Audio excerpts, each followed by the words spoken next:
Olá, vamos para mais um vídeo e hoje eu quero falar sobre a educação financeira. Mas a educação financeira de um aspecto assim mais amplo, tá? Um aspecto que trata realmente de como você faz um passo a passo, desde do ganhar dinheiro, do economizar, enfim, dessa construção. E uma outra parte que é como é que a sua mente trabalha isso do ponto de vista de vencer as barreiras, as crenças limitantes. Então fazer um mix disso para falar dessa forma ampla que eu acho que se torna mais poderosa e um processo transformador na vida de todo mundo.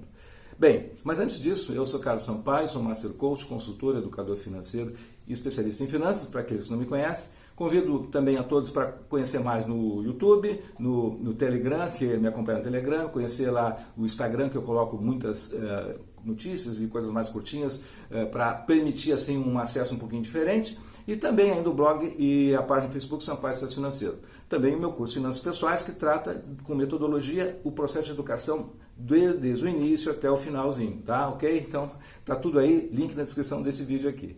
Muito bem, mas vamos lá então. Como introdução para um tema de educação financeira, que é um tema que não se esgota nunca. Hoje pela manhã, as notícias do dia foram, dou uma repassada, e foram várias, e a primeira delas que chamou a atenção, e talvez seja a notícia mais grandiosa do dia, ou seja, que chamou mais atenção, hoje dia 11 de setembro de 2020, só para guardar isso aí, tá? Foi de que o Nubank, que é um banco digital, comprou uma parte da Easy Invest, uma corretora, uma das grandes corretoras que nós temos aí, corretora de valores, que é o caminho para você trabalhar como investidor, você, para hoje, construir as suas reservas, você fazer a sua independência financeira, você vai fazer melhor por um caminho de uma corretora independente. Tá? Então, isso aconteceu hoje. Tá? E aí, uma reflexão sobre isso para nós fazermos é o seguinte: o que está por detrás dessa notícia? Sempre é importante a gente tentar descobrir o que está por detrás da notícia. Bom, basicamente está associado, no meu modo de ver, então, um processo que vai acelerar ou vai criar oportunidades maiores e melhores de educação financeira. Por quê? Já tem um movimento em andamento. Se observarmos essas notícias, só para fechar essa introdução um pouquinho longa, já aconteceu há um tempo atrás que o Banco Itaú, vou ter que citar o nome das instituições, não tenho como fazer, comprou uma parte da XP, outra corretora. A XP, por sua vez, comprou a Rico e a Clear, então se tornou um grupo. E a Modal Mais foi comprada pelo Banco Credit Suisse, uma grande parte dela foi comprada pelo Banco Credit Suisse há um tempo, já há alguns meses atrás, um ano, eu não lembro exatamente o tempo. Mas isso significa o quê? Que existe todo um universo, né, organizado para que um número maior de pessoas então tenham esse caminho. E para fazer isso, precisa ter, então, vai ter mais oportunidade de educação financeira, mas esse despertar começa já a partir de agora. E isso está se preparando. Bom, está aí para você tirar as suas conclusões, tá? Esse é o primeiro ponto e como introdução. Mas o que seria a educação financeira, então, como um aspecto mais assim, prático, né? Mais a visão conceitual, não tão prático? Que é, então, assim, dois aspectos. Tá? O primeiro deles é que existe instalado na sociedade, nas pessoas, uma consciência de pobreza, que vem de uma educação, de uma falta de educação financeira, mas uma cultura em que a sociedade já vem de longo tempo crescendo, evoluindo, mas no Brasil ainda vem de umas raízes e origem de pobreza, e que isso, na verdade, faz com que a grande maioria, ou um grande número de pessoas, achem que a riqueza é só para alguns. E que, então, é muito difícil sair da pobreza e ir para um estado de prosperidade e riqueza. Então, isso é uma questão mental, uma questão que está dentro do processo de educação financeira no inconsciente. Né? Então, essa é uma das barreiras que dificulta. O país vem de uma origem pobre, os pais sempre que não tiveram a educação financeira e tem também um histórico de pobreza, e isso está instalado nas pessoas que vivem hoje, né, na grande maioria. E claro que conspiram também o jeito de pensar, que são outros aspectos que eu vou dar uma pincelada em seguida. Bom, essa é uma parte da educação financeira que tem que ser trabalhada, ou seja, se permitir a busca da construção de riqueza, de trabalhar com uma visão de que você pode, então, mudar o foco da pobreza para a riqueza. Esse é um aspecto. Depois disso, tá, você precisa fazer a questão prática. Né?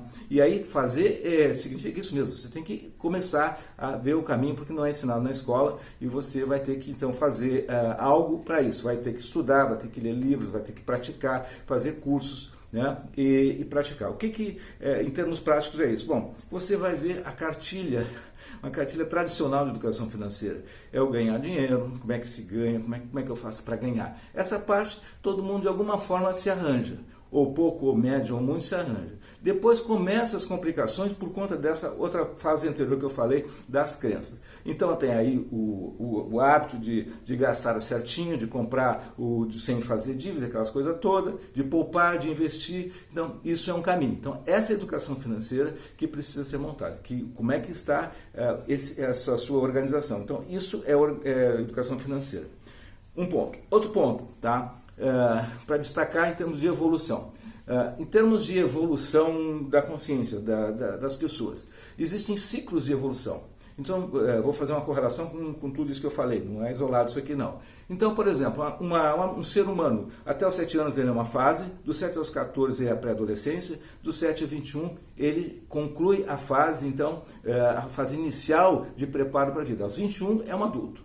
Dos 21 aos 28, trabalhando nessa ideia de 7 anos, ele é o estágio da preparação, de se tornar, de buscar as habilidades, de se identificar naquilo que gosta de fazer, de como vai ganhar dinheiro, como vai fazer essa construção.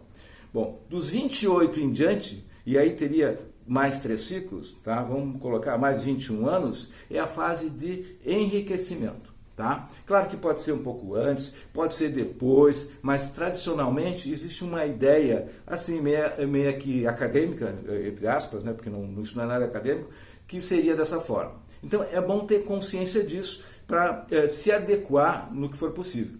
Se você já passou desses ciclos, não se preocupe, porque também a qualquer momento você pode começar esse processo e mudar a sua vida. Claro, quanto mais cedo, melhor. Né? Bom, outra coisa é o seguinte, agora voltando um pouquinho para a questão das crenças, daqueles aspectos negativos. Como é que se muda isso, né? De parar de se sentir pobre, né? Como é que isso é um hábito, esse cultivo, né? Então tá aí dentro disso aquele espírito de crítica, de negativismo, de pessimismo, de dar atenção para aquilo que é ruim, tá? Então isso é na verdade uma prisão para a pobreza. Porque esse tipo de formato não leva à riqueza. Tá? Isso, na verdade, é uma prisão. Tá? Então, esse é um aspecto. Então, tem que parar com esse... se você tem isso, se você identifica isso em você, e aí uma reação sincera consigo mesmo, né? Então, preste atenção. Em seguida, eu vou fazer um mapinha aqui com uma dica para reverter qualquer coisa dentro disso. Observação, então, dos seus pensamentos, né? E fazer com que eles predominem, né, os pensamentos, que sejam otimistas, que sejam de agradecimento, de abundância e de coisas desse gênero. Isso está relacionado com a riqueza, com essa fase que tem a ver com a educação financeira de uma forma mais mental, uma forma de organização mental. Ok? Bom, então foque na riqueza. Tem uma imagem de riqueza, que imagem você pode criar para você que represente isso, de abundância, uma sensação agradável, e fique elaborando isso dentro de você. Tem exercícios desse tipo. Então essa é uma forma de educação financeira abstrata, mas funciona e tem que andar junto. E as dicas que eu falei é o seguinte: se você tem, por exemplo, essa relação ainda de prisão com aspectos negativos, de reclamar, de ser crítico e pessimista, que, enfim, riqueza é só para alguns, enfim, qualquer dessas coisas desse tipo, você faz uma relação. Pega uma folha de papel, né? Como eu faço muitas vezes aqui, faz um risco no meio e do lado esquerdo identifique quais as situações que você tem. Ok, você colocou ali, bom, eu sou muito pessimista, hoje eu falei tal coisa, hoje eu critiquei tal coisa. Então, dentro disso, quando você identifica e escreve, você coloca do outro lado assim, qual é o seu plano de mudança? O que você pretende fazer? Bom, tá aí uma dica. Tá? Experimente, veja como é que funciona, faça do seu jeito, e se for um jeito sincero, um jeito de que realmente você quer mudar, certamente vai ter mudanças bem rápidas e bem significativas. Bom, em termos práticos então, em termos de educação financeira, indo para quase o fechamento. Em termos práticos, basicamente é o seguinte, vamos pegar assim, você vai começar, bom, já entendi, eu estou motivado, essa questão faz sentido para mim, então agora eu vou ver na prática. Como é que eu faço agora? Primeira lição. Bom, então vamos começar pela aquela que todo mundo de alguma forma sabe fazer. Em algum momento você vai ganhar dinheiro. Não tem a menor dúvida, todo mundo ganha. Então, agora o que você está, imagina que você está nessa situação nesse momento. Então, renda que você tem hoje, faça uma previsão, mesmo que você tenha que estimar de uma forma muito aleatória, quanto que você quer dessa renda de hoje daqui a um ano, daqui a 5 anos, daqui a 10 anos. Ponto, você definiu então uma meta para a venda, definiu o aspecto renda, uma meta e um tempo. Projetos de vida, que projetos você tem para 1 ano, 3 anos, 5 anos, 10 anos? Então dê um nome para eles e escreva o nome deles e quanto que eles custam, quanto que custa cada um. E depois que você escreveu quanto custa, quanto que você precisa guardar todo mês para cada um deles, tá? Bom, deixa isso escrito, mesmo que pareça impossível num determinado momento, deixa isso escrito. Então, esse é seu plano financeiro, para você trabalhar a educação financeira de forma integrada. Bom, depois você tem que ter um orçamento mês a mês para você não se perder nas despesas. Então, receita e despesa. Então, tem um orçamento mês a mês, acompanhe e sempre com um espírito de controle e de não deixar as despesas dispararem. Para você ter o que então? Sobra, economia, para ir para a última fase, que é investir, avaliar o crescimento do seu patrimônio e melhorar isso gradativamente. Bom, está aqui um planinho financeiro para todo mundo seguir, tá? Isso é educação financeira, tá? Então, educação financeira, nesse caso aqui, é uma proposta de mudança. É mais que mudança, é transformação. Quando você muda, você sai de um velho estado para um novo estado. Também, em alguns casos, em algum momento pode ser válido. Mas o que eu proponho é uma transformação. Transformação é algo maior. É sair de uma situação sem passado, que você está olhando agora, e transformar isso numa realidade muito maior e muito mais otimista e muito mais dentro daquilo que faz você feliz. Bom, basicamente é isso, tá? Falei de educação financeira, falei de uma forma mais ampla, como eu propus no início, e espero que ele tenha sido dentro do conjunto de coisas que vai fazer o bem para todos, tá? Essa é a proposta de sempre. Então ficamos por aqui, até o próximo vídeo então, sucesso e prosperidade.